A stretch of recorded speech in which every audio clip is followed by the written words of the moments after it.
front of me is Xiaomi Redmi Note 11S, and let me show you how to use camera timer on this device. So first of all, you need to locate and open your camera app,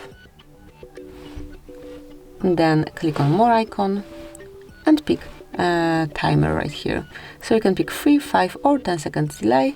Let me go with 5 seconds, and now you can grab a picture with 10 seconds delay. As you can see, you'll be able to see the countdown, and then the picture will be grabbed. To switch the timer off, you need to tap on more again and go to this first switcher, and now the picture is grabbed right after you click. So this is it, that will be all. Thanks for watching.